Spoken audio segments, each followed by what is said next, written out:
Thank you very much, Madam Chair. Mr. Party, there was a bit of an exchange during your opening statement that talked about if there's a difference between freedom of expression and freedom of speech. And I know in the Charter it does talk about expression, but the outline of what that means for speech. So I'm wondering if you could unpack a little bit about what freedom of speech is in Canada and the reflections of what that means in the context of the Charter of Rights and Freedoms. Sure, yes, thank you for the question. So just on the terms, yes, the Charter uses the term freedom of expression, and that is the proper legal term, but free speech is basically a shorthand for that. Now, expression includes more than speech. I mean, the clothes that you wear on your back could be a form of expression. But the two terms are essentially used synonymously when you're talking in this kind of a context. That right in the Charter has been interpreted by the Supreme Court in a, I would say, a utilitarian way, which is unfortunate. So what I mean by that is, and I alluded to this in my statement, that the Supreme Court has tended to say that free speech is free when it is useful to society. And that, of course, means that that's not really free speech at all, because the right of free speech, like all charter rights, essentially, are supposed to act as a space for individuals to resist the interests of the group in the form of the government. And so if it is allowed that we infringe on these rights because the group wants to, then they're not really functioning as rights at all. They're functioning as something else, as a means to establish a collective interest. And so I think we have the wrong end of the stick in that sense in this country about what our charter rights mean, and in particular, the right to free speech.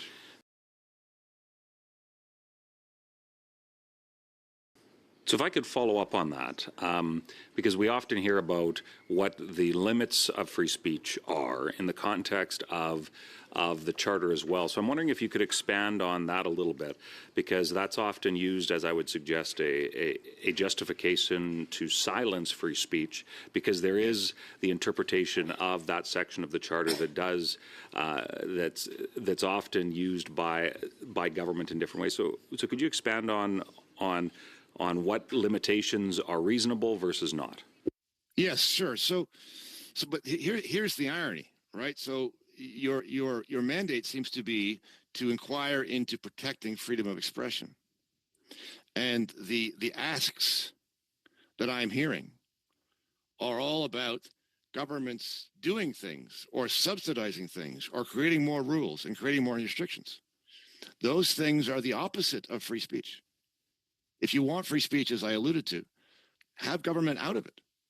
That's what it means. If you're asking for government to intervene, you're talking about something else altogether. And so, again, we have this upside down. So, yeah, go ahead. So and I apologize. Time is short, but I do just want to nail down one of the aspects of Bill C-63 is that it changes the definition of hate speech, and that moves it from the current objective measure that is, causing violence or harm to could be things that involve things like offense or the feeling of hurt. So I'm wondering if you could just unpack that a little bit in about a minute, and then I have one follow-up question I want to make sure I get in before the 6 minutes is up. Sure. Well, in the text of C-63, they have tried to draw a line between hate speech on the one side and offensive speech on the other, saying offensive speech is okay, but hate speech is not okay. And that sounds reasonable, right? But of course, nobody knows where the line is. And so if you are speaking in a way that some people would regard as offensive, there is no guarantee whatsoever that on a particular occasion, a tribunal or a court is going to say, well, no, that is hate speech and you're liable. Okay. So as soon as you go down the road of deciding that you're not allowed to say things that don't violate anybody else's rights, like you're not threatening violence, but nevertheless, the government's going to say you're not allowed to say that. Now you're into dangerous territory in which freedom of speech is actually not being observed. Thank you. And in the about the minute that I have left, a common topic of conversation before this committee has been Bill C-11 and Bill C-18, the Online News Act and the Online Streaming Act. In about 45 seconds, I'm wondering if you could share your opinion of those two bills with the committee. Yeah, these are terrible pieces of legislation. They are interfering with both the speech but also the listening of Canadians. And so you can think in some context of freedom of expression as an exchange between speaker and audience. And both have the right to conduct the exchange, the speaker to speak, the audience to listen. And what these two bills do is they give powers to administrators and bureaucrats and offices to interfere in that exchange and to dictate to Canadians what it is they can access and listen to online. They are terrible pieces of legislation. 15 seconds. 12. Yeah, that's the answer. Sorry. Yeah, and I don't think I have time to get another. Okay, that's good. Thank you very much. Repeal the bills. Thank you. Madam Speaker. 5 minutes. Okay, Mr. Giovanni, 5 minutes. Thank you, Madam Chair. I'd like to direct my questions to Mr. Party. Mr. Party, I think what we've seen sort of on display in some of the comments made today at this meeting is a certain logic that has informed the legislation that you've referenced, Bill C-11, C-18, C-63. And that logic seems to be people pointing to problems in society, suggesting that the expansion of the federal bureaucracy is somehow the necessary solution to those problems, not really making a case for the efficacy of that bureaucracy, but nonetheless saying that the bureaucracy must grow and that the Canadian taxpayer must pay for that growth.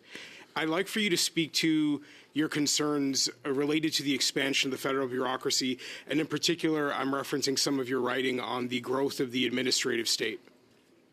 Yes, thank you. Thank you for that question. I agree with the premise of your question 100%.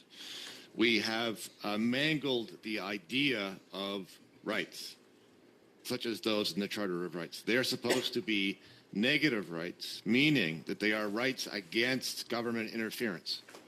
If the government does not interfere with you, then your rights are being observed. And we have this idea in this country that there are rights that we need the government's help to achieve. We need the government to intervene in this, to impose on that. This group asks for the government to make that group stop saying things about this group because that's not right. That's not the conception of rights that we were supposed to have. The conception we're supposed to have is if the government leaves you alone, then your rights are being observed.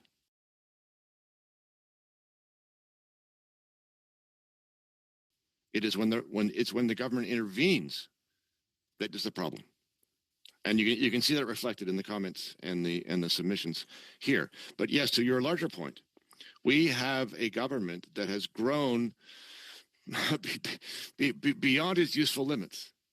The public sector, by some estimates, I saw the other day an estimate that said that the public sector has grown to 40% of the economy of this country. Okay, that is not sustainable. That is one of the reasons that this country is becoming poor. You need more people than that in the private sector to make it possible to have a government. We think that money grows on trees, and that the government is the solution to everything, and we're in that trap so deep that we cannot see anything else. That whenever there's a problem, that the only possible solution is more, not less, government programs, rules, taxes, structures. Sometimes, if not always, in this day and age, the solution is less, not more. This in our broader conversation about freedom of expression, how would you articulate to the average Canadian citizen why hearing people in Ottawa talk so cavalierly about expanding the footprint of the state may be a danger to people being free to articulate themselves, particularly around things where they might disagree with the government? and want to be able to express those views. Yes, well, we're approaching a society in which the government runs the show, period. I mean, it's happened to us slowly and insidiously. It's grown without, actual revolution or anything. This is just it's the way public authorities spread their influence. It happens over time. We have had an administrative state for many, many years, but it's now as big as it has ever been. And by the way, the administrative state is not provided for in our Constitution. It's not prohibited, but it's not provided for. And so the fundamental ideas like the separation of powers between legislature and executive and courts now has been more or less practically been put by the wayside. And the bureaucracy now more or less runs the show. And if you think that you live in a free country and the bureaucracy actually runs the show, then you're mistaken. The greatest threat to our liberty now is the administrative state. There's a line you wrote in an article for the National Post that I'd like to ask you to elaborate on, where you wrote, "We trusted that these institutions," and in institutions you're referring in part to the administrative state, "would commit to their own restraint. We have been tragically naive." Can you comment on what restraint means in this context? And again, for the purposes of the freedom of expression, why people need to be concerned about trusting the administrative state to be restrained in its use of power?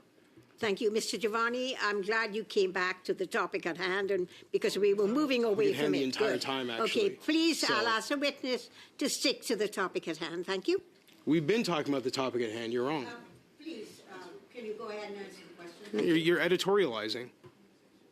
Yeah. So the rule of law is an idea, and the idea is that the state is restrained in all kinds of ways, including the way it restrains our speech. But the rule of law depends upon the people in charge believing in the idea. And now they don't.